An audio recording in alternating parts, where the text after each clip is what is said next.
I remember applying myself and I had gotten everything done. Like, it seems like something is coming along. And all of a sudden, they told me I had to apply for my visa in Egypt. And I was located in South Africa at the time. I was like, what? So excited to be back for a second episode of What's Next, hosted again with Michelle in Rwanda, answering current questions directly from you, the students. So keep sending them in and enjoy the show. Welcome to Global Student Voices. This is a space that's been built for students who are navigating their global education journey, asking real questions, and trying to make sense of everything. And if that's you, then you're in the right place. So if you've ever really felt like, okay, I really need to figure out how to study abroad, and maybe you've searched a few things on Google, you've looked on Reddit, you've watched some YouTube videos, and everything still doesn't make sense and you have questions. Maybe you're wondering, what are the English requirements for this specific university? Are there any full scholarships that are available? What about the visa process? Are there any specific documents I'm supposed to gather? Or accommodation? You can think about so many questions. Am I allowed to even work part time? So, the truth is, when you're trying to figure out all of this alone, it can be a bit confusing. And that's why we've come up with Global Student Voices, where you can ask real questions that usually you don't know who to ask. And what we do is then create a space for you to get answers to those questions. So through this platform, you can submit your question through the Google form that we'll attach in the link. You'll know that we'll answer them right here through an episode, and we'll attach helpful resources as well just to guide you through the whole process. So today we're going to walk through what that actually looks like, also answer some real questions that we have from students in Kigali. We'll just start off by actually identifying why this conversation matters or why this space matters. So I'd like to welcome Mr. Martin. Thank you so much for being the guiding voice in this conversation. So excited to be speaking a bit more on this. I think for me, I was so excited thinking, oh my goodness, if I had this when I was looking for university, my life would have been so much easier. So I just want to welcome you. First thing that we're just looking at is if we were to take a time machine and go way back and have a look at your journey as a student when you were trying to figure out which university to apply to and how to do it, especially as a third country child. We want to know what that actually looked like. That's a great question, Michelle, and thank you so much for having me on this episode. I appreciate that you said go way back, because it does go back a long way. As I was growing up in Kenya and started to think about what I wanted to do after high school, I knew I was going to be graduating from a school in Kenya, and that I was wanting to study in the US. At that time, that was really the best place. And now there are options, but at that time there weren't a lot of options outside of the US to get a really strong degree programs. And we were completely reliant. It was before the internet, so that tells you how long ago it was. And we were reliant on really people who had gone before us. We were reliant on, has someone gone to a school and they send information back to our high school that told us about it. And so we were limited to the places that other people had gone. And that's a limitation, right? There are other schools that you maybe haven't heard of. You know, every time we would send in our applications and they would respond back with assumptions. They would see our application, they'd see that the postmark or the email address was from Kenya, and they would automatically send us international student application forms or English verification process or all kinds of things that we didn't need. Like, we were from Kenya, we spoke English. I was at an American school. I had SAT and I had all the things that an American applicant would have, but Mm-hmm. they didn't know that. And so it was very frustrating. By the time I actually applied and got accepted and I was choosing where to go, I didn't have enough information to actually decide. So I actually paid deposits to two different schools. And one of them started a week earlier than the other one. So I went to that campus first. And when I got there, within the second conversation, I knew it was a bad place for me. It was just a terrible fit. Had I known, had I been able to contact them before, had I known what questions to ask, I could have saved myself and them all of that stress and anxiety. I immediately withdrew my application and went to the second destination, which ended up being a perfect fit for me. It was ideal, but there was no way to know that because I didn't even know what questions to ask. I'd go and get in the process and somebody would say, Mm-hmm. "And do you have any questions?" And I would go, I don't know. I just didn't know. That was really the catalyst. And I started helping people while I was in college. I started helping other people find their best fit university. And I could see, and I was having an experience of being at a place where it was a good fit for me and what that freed me up to the potential and the impact I could have even in college. That's the Mm. catalyst. That's why I wanted to get involved in this kind of work in the long term.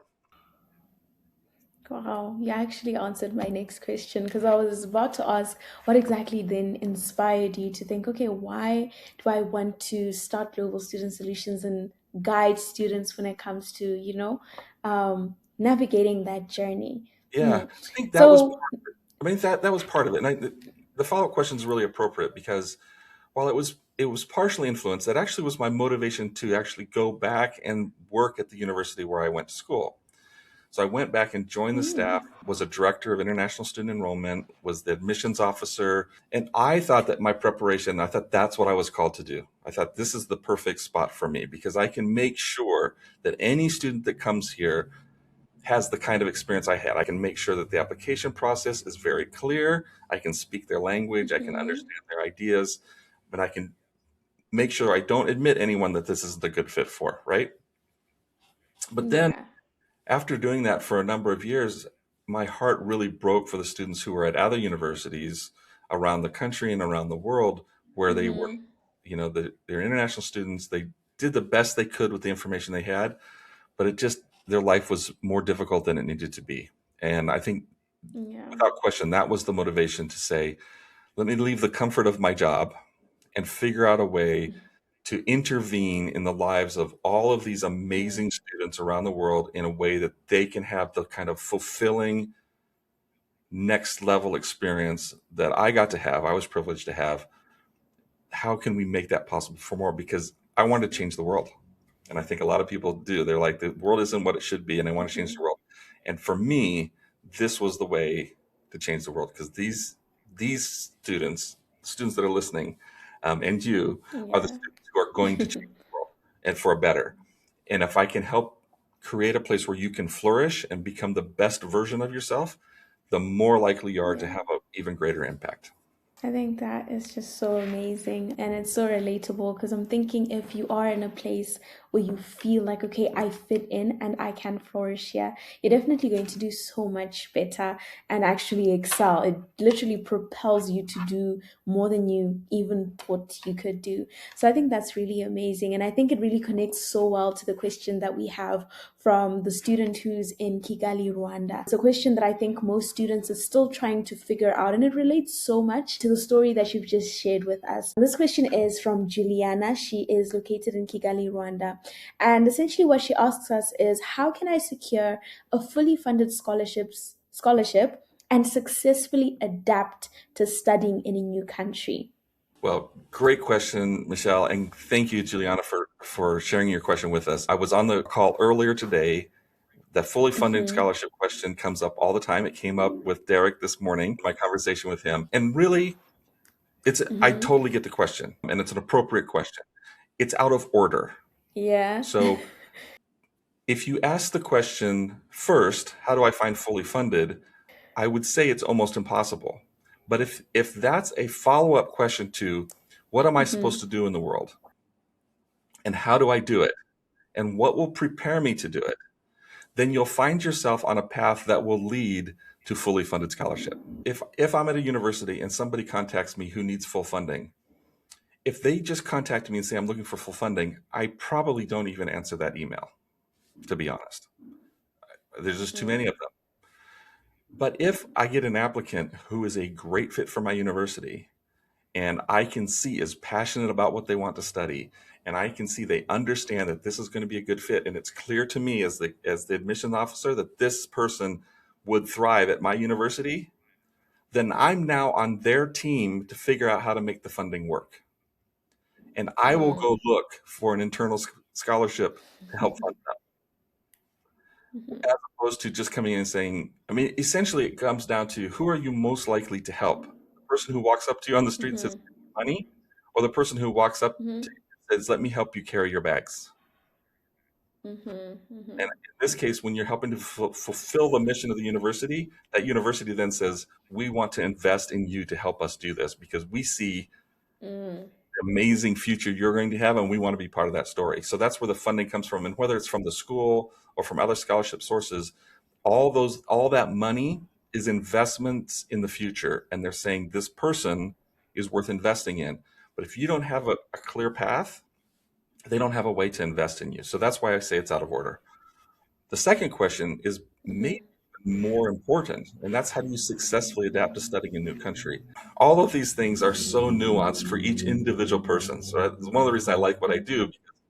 I wrote a book on how to transition from high school in a country to college in another country, but it's so broad. Where individually, how Juliana is going to transition and successfully adapt is going to be a little different from how Michelle did it. And that's going to be different from how Scott does it because personality, strengths, weaknesses, all those things play a big part of it. And Mhm. so that's one of the reasons we design the programs the way we do when at Global Student Solutions, because we want to take into consideration all of that individuality. That being said, there are some ways that you technique. There are some techniques you can employ in there are techniques that you can employ that you can use that will increase the likelihood of you being successful. One of those is curiosity, and the second one, and I'll just leave this with everyone, is judgment-free interaction. If you can leave judgment at the door and not ask yourself if you like something or not, but just ask yourself, what is this? Why is this? As opposed to, do I like it or not like it? And people will ask you questions and you have to reframe them back. So your parents will send you, how do you like it in your new place? This is a terrible question. The answer, you have to get in the habit of saying, that's a terrible question, Mom. The reality is it's very different. There are hard things and there are great things, and I'm still adapting. So avoid the judgment because as soon as you start judging, you're going to be miserable Mhm. because our natural inclination is to see what we don't like. But if we're there with curiosity and we allow ourselves just to experience without judgment, we are much more likely to find connection. We'll be a person that's much easier to be friends with, and we're going to adapt much more easily. Pardon the interruption. Thanks for listening to this episode of Global Student Voices. We're glad you're here. We try really hard to provide good content for international school leaders, parents, and students. But to know what you want to hear, we need to hear from you. So please reach out and let us know what you'd like to hear next. Now, back to the show. Ah, that's amazing. One thing that definitely stood out to me was the fact that it's not a one size fits all. So for every single student, there's somewhat of a different way in which they would adapt. I'm thinking for myself even as well. I didn't think about any of these things when I was applying for college, for university. I was just looking at, okay, where can I find a scholarship? What can I do here? And I realized I was kind of looking at the journey not as a whole, but as just, okay, what's in front of me now and can I deal with it? Okay, you say you need visa documents. Okay, here they are. You said you need an essay. Here it is. But I wasn't seeing the bigger picture. And I think that's something I actually wanted to ask. I know we have a new cohort that we are taking in at Global Student Solutions. And I want to have an idea of how exactly the journey of a student who goes in the cohort would be different from the journey of, for example, Michelle, who now has gone through that journey on her own and is just figuring everything as it comes. Yeah. Yeah, so we do have an 8-week program that's launching in May that I think does a really good job of putting everything in the right order. And I think the biggest Mm-hmm. difference is that when it's out of order, it's harder. So Mm-hmm. it's I'm trying to think of a good illustration, but basically like your example when you said you're just trying to fill the pieces that you need to fill the next piece. Well, Mm-hmm. sometimes if you do things always, when you do things in order, you have all those pieces ready when you need them. And so now you're not searching, Mm-hmm. hunting, you're not trying to figure out, okay, what's the answer they're asking for? How do I give them the right answer? You can honestly answer the question because you've already thought things through in the right order. And so what the 8-week program Yeah. does is it condenses the whole process down into just 8 weeks. So as opposed to spending Yeah. months and months and months or even years for some people doing all of it and trying to piece it all together, It puts it in a Yeah. systematic order and fairly intensive, walks you through each step of the process so that you have Mm-hmm. each component solid. So whatever the questions come, and one of the questions that people have is what school is this for? It's for any school. It's for any major. It's for any student from any place. It takes you Mm-hmm. from I don't know what I don't know, right? I don't know what questions are going to be asked, but here's where you start. And we put together all the pieces so that when you find the right path for Michelle, what is the right type of school for Michelle to attend? Then you only look at those schools. You don't look at every school. What is your realistic financial picture?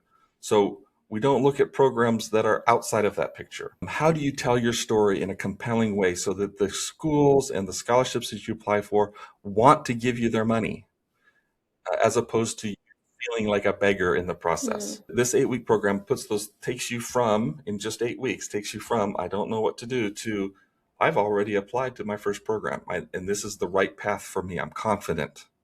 I can say with confidence to whoever asks, here's what I'm going to do, here's what I'm going to study, and here's how I'm going to get it. And that's the promise. If that doesn't happen, we just give you your money back. I'm sure it definitely happens. It's been amazing just seeing the journey of some students who've gone through global student solutions. And I think I've definitely seen that when you have that kind of guidance, it stops you from wasting time, missing opportunities, or even just feeling stuck because so much happens. I remember applying myself and I had gotten everything done. Like I was like, whew, after just researching and like piecing bits and pieces of information together, it seems like something is coming along because I had been accepted. I submitted my visa documents, and then all of a sudden, like a month before I had to go to university, they told me I had to apply for my visa in Egypt. And I was located in South Africa at the time. And I was like, what?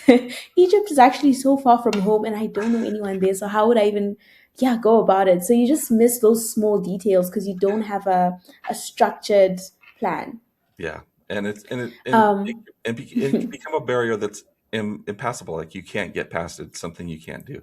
I was thinking mhm. about it, just in the application part of it. I was working at an international school in Indonesia, and one Saturday, a student came by my house to ask me to help them with their application. And we started working on it, and within about 15-20 minutes, they had completed one of their applications. And they said, I've been working on this for 2 months. 2 months. And I Yeah. had no hope. That came because I was desperate. And in 15 minutes, we're done. Mhm. So they got on the phone, and they started sending SMS messages out to their friends. And within a few minutes, there were 6 or 8 students sitting around the table at my house. Mhm. Every one of them, by the time they left, everyone had completed an application form. And I said, the application isn't, when you know what they're asking, it's not that hard. But Mhm. nobody knows what they're asking, right? It's impossible. It speaks a whole different language and asks you questions that just like, a funny one to me because I'm American and this application. A required field on for an American deployment is a zip code. Most Ah. international students have no idea what a zip code is. Now, with AI, you guys can Mhm. figure it out. It's a postal code, right? But even some areas don't have postal codes, or you don't even know which address to put. Yeah. If you have a school address and your home Mhm. address and auntie's address, and like all of that. Mhm. But when you have somebody guiding you, they can just go, well, use this address and use this for a postal code. Yeah. There's a social security code. Social security numbers are required field. Well, non-Americans don't have social security numbers. I know. You just put 9999999 and the application goes through. But most people just get stuck. I can't apply. Yeah. And they're defeated. Because I think we're looking for ways to be defeated. And when I'm working with somebody, I'm looking for ways to be successful. And that's what I bring to the conversation. That's just amazing. I can already see it. I did not know that you put 999 in. So that's definitely those small details that make a huge difference. So I think we're wrapping this up, and I just wanted to kind of ask if you have any practical tips that you would suggest students to take, especially after watching such an amazing episode and getting so much information. Yeah, I think if you're going to do this on your own, then use AI and your Google searches to figure out the order of things. Figure out what's the Mm-hmm. right order and do things in order. It will just make things so much Mm-hmm. easier. I know that most students listening to this are going to be perfectly capable of doing it without any of my help. Most people, Yeah. the reality is there's 1.4 million students studying abroad right now. Mm-hmm. And I only helped like 8 of them. I don't know, or Mm-hmm. 100. I don't know, but there's a million of them. I didn't help very many of them. And many of them are being Mm-hmm. very successful. But also many of them spent hours and hours and days and weeks and months. So go ahead, do that Yeah. if you want to. But if you want to save time and energy and have a much more Yeah. enjoyable experience, applying to college should be a lot of fun. It should be exciting. It should not be Mm. painful and dreary. And that's what breaks my heart because you're missing the opportunity. And you're in your last years of high school. You should be enjoying your family, Yeah. not stressed about what's next. And that's what we hope to bring. That's so true. That is so true. I think that's exactly what we're doing here at Global Student Voices. That's why we have the Google form that we mentioned. We'll attach a link where you can just ask those necessary questions, and we'll make sure that in the next podcast, we're there to give you the answers that can help just make the process even smoother. We'd even attach a resource. I believe we have a resource on scholarships as well that will just kind of assist you in getting clarity on that. There's also a link that will be attached that will just allow you to book a session even with Mr. Martin and just ask a few questions and inquire. So, how does the cohort work? How can I get involved? How can I just make my process much, much easier? So, if you're feeling confused, overwhelmed, unsure, that is not necessary at all because we're offering help right here. So I just encourage everyone to just participate, take advantage of it, ask the questions, comment in the comment section, or even join the new cohort. Let's just make your journey begin to make sense. Thank you so much for listening, and thank you so much, Mr. Martin. I really enjoyed this episode, and I'm hoping our viewers also enjoyed it and they come and join us for the next episode. I'm so grateful you stayed till the end. This was a great episode, and I hope it was really helpful to you. Again, we'd love to hear your feedback, but we also wanted to make you aware of some of the other ways that you can connect with Global Student Solutions. Global Student Voices is a service of Global Student Solutions. We also provide books and resources like you see behind me, as well as a variety of other services, educational content, and consulting. So we would love to connect with you. And at the very least, if you can follow us and subscribe on our YouTube channel. We also have a membership program coming up, and we'd like you to be the first member. So let us know, get your name on the list, and we'll make sure that you're the first to join the membership community. Thank you, and have a great day.